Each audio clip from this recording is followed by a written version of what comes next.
ano, near the toilet. You're just smiling.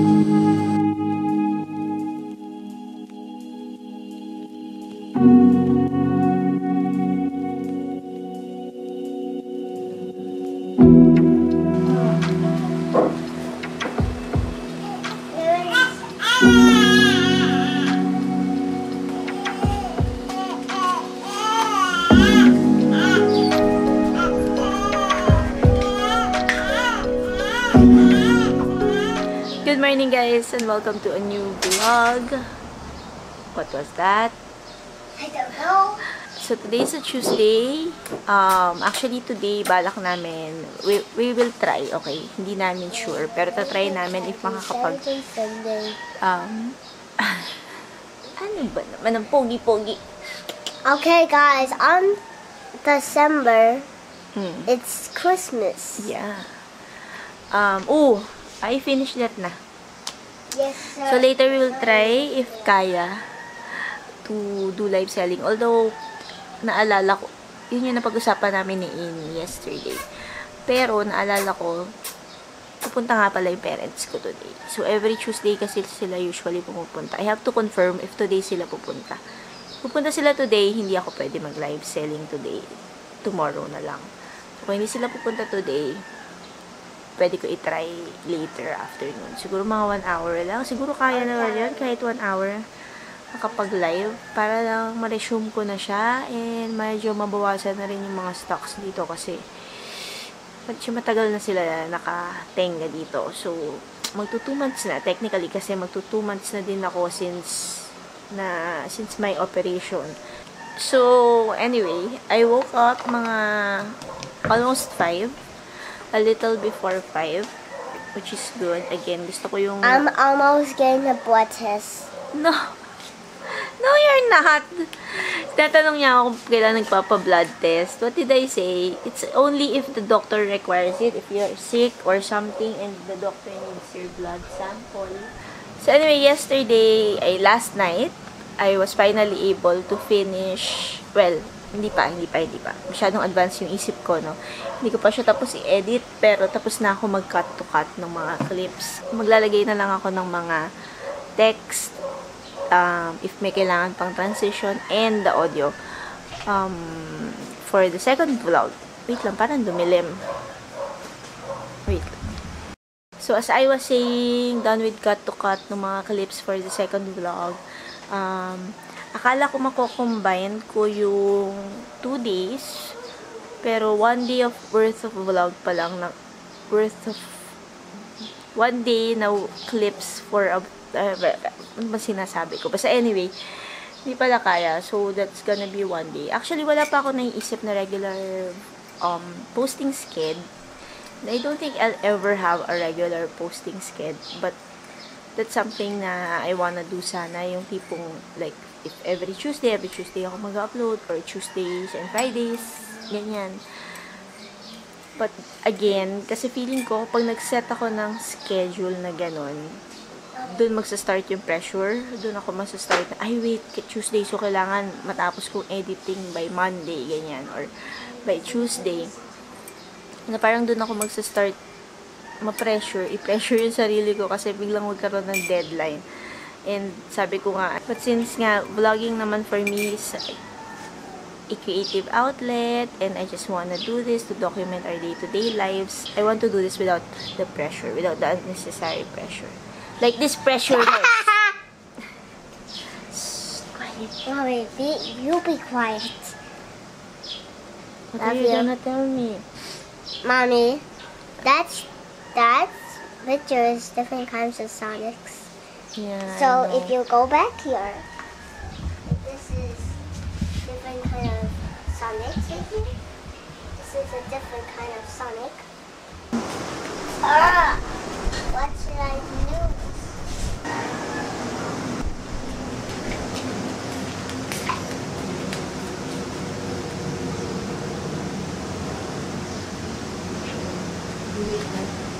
Tell me when it's done. Okay. So, just when we thought we're out of the woods when it comes to the virus or yung sakit dito sa bahay. Apparently, di pa. Because, last night, si Ark ay nag-complain na masakit ang kanyang katawan. Masakit daw yung kanyang arms. Well, actually, arm and yung jaw niya. Tapos, nung after dinner, when we checked his temperature, 38.4 siya. So, pinainom namin siya ng paracetamol. And ngayon, masakit na naman daw yung ulo niya. Akala namin road to recovery na, pero kasi itong virus na to, it's been here for 2 weeks. 2 weeks na yata. Tama ba? First week, si Ark yung una. As always, I think nakukuha niya yan sa school. And then, nahawa si AL. And then ako, nagkasipon din ako. Tapos, onting ubo. Meron pa rin. Kaya parang medyo nasally yung aking pagsasalita. Nung kay AL nawala siya. Pero parang kagabi, parang bumalik na naman yung sipon niya. Tapos, after namin, si Ain, nagkasipon, nagkalagnat, medyo uminit, and then, ubo. Until na may ubo siya. Tapos si Omar, then, okay. So, anyway, buti, 37.7 lang siya ngayon. Although, masakit yung ulo niya. Usually, dyan nagsa-start yun. Sabihin niya masakit yung ulo niya, tapos maya-maya mainit na siya. So, observe ko na lang siya, and then bigyan ko ng paracetamol, if ever. So, as I was saying, after nung umattend kami nung Matt Redman na worship night, si Omar naman yung medyo sumama yung pakiramdam. Tapos ako umokay na, actually. Apparently, the virus is still here. It's still lingering. I don't know. Parang sobrang init din kasi ng panahon. So, hindi naman nakakapagtaka na magkakasakit talaga yung mga tao. Sobrang init. Sobrang humid. Yung tipong walang hangin talaga na makikita ka. Makikita. Hindi naman talaga nakikita yung hangin, di ba? I mean, wala kang mafe-feel na hangin. Parang suffocating nga siya to a point.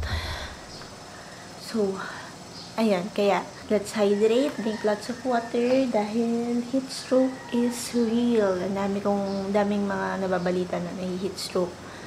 Mapabata, mapamatanda. So, let's hydrate, and try to stay indoors as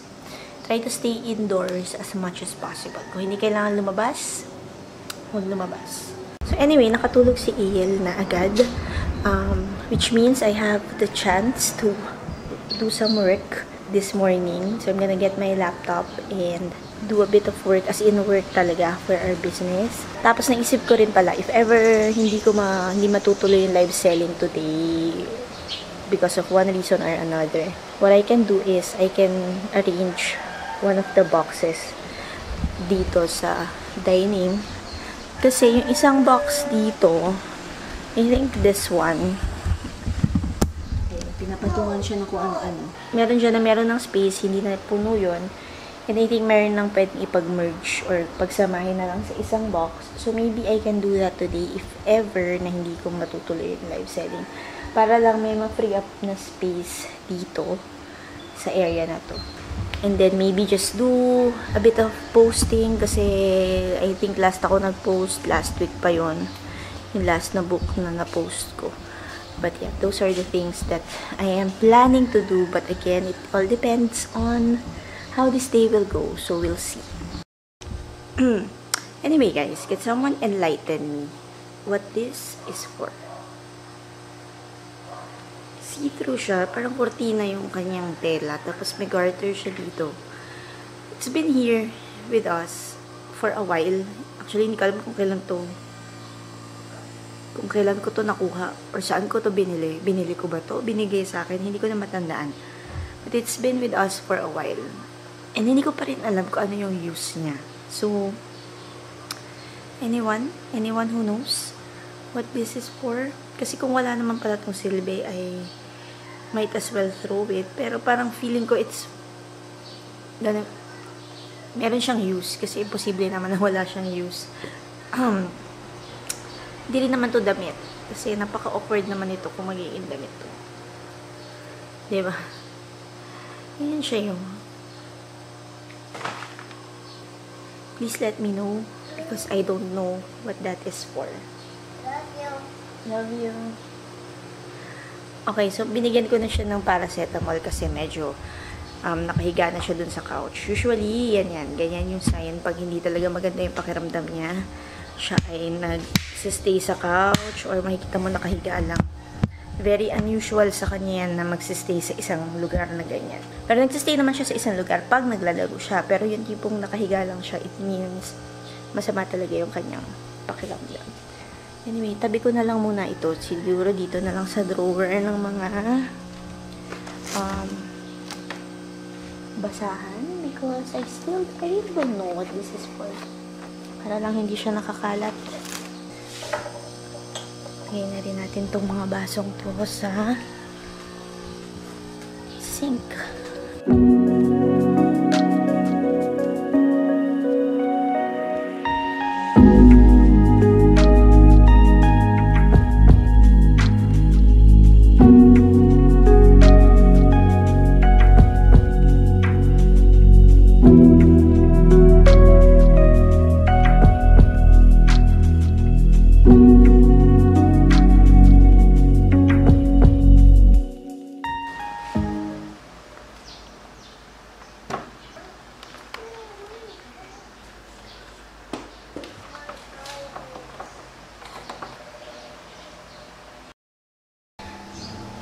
Of course, kung kailan naka-set up na ako ng laptop dito and ready na to work, biglang kailangan kong kargahin si AL. Nagpakarga siya. But that's fine. That's how life goes nowadays. And the work can wait. Other things can wait, but you know, whenever AL needs me, I have to be there. Yes? Matthew is all the way over there. Yeah, quiet please. So what I normally do kapag, like let's say matagal talaga magpalapag si AL.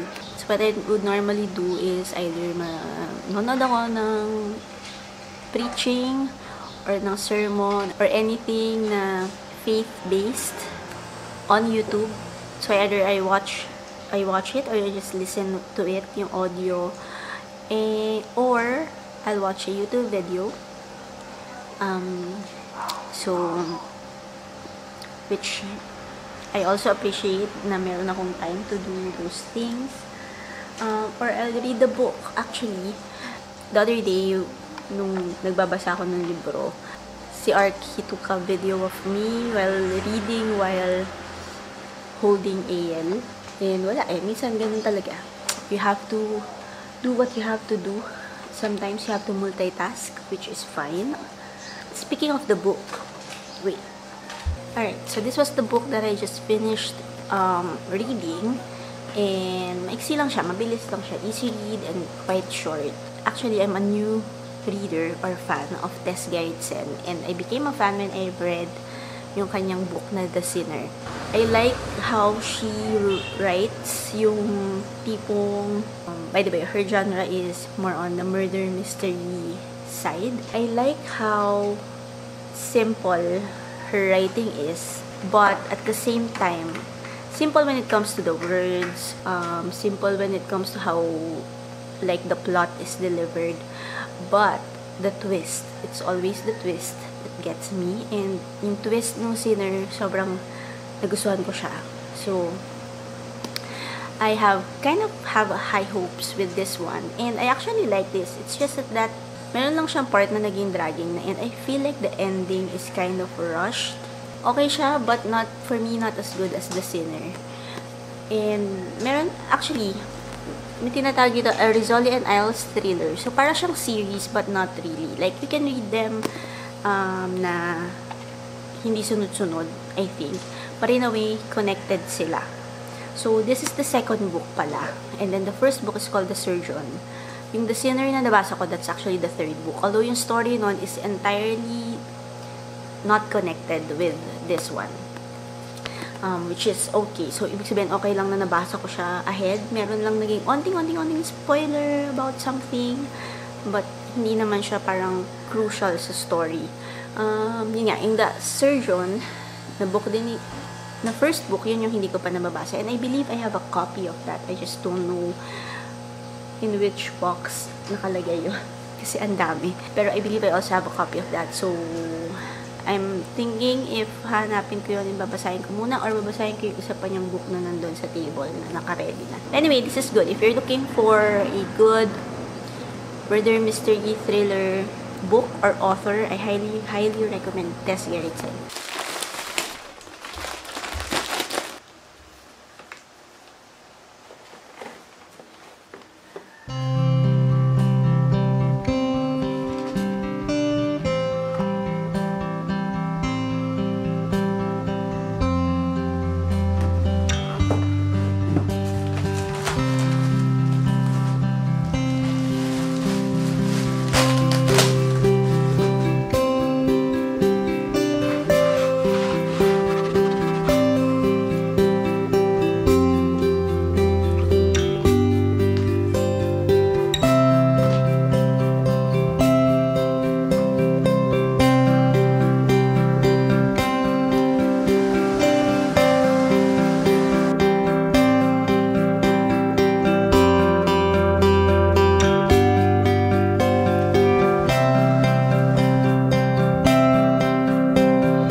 To nap or not? I'm going to sleep.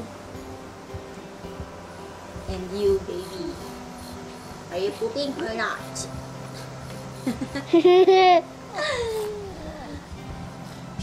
My mind has run into hey, my mind has run to chaos. Chaos. Yeah, I keep throwing my homework and passing out and inside I also do a headstand. What? I don't understand. I'll be like, what is this talking about?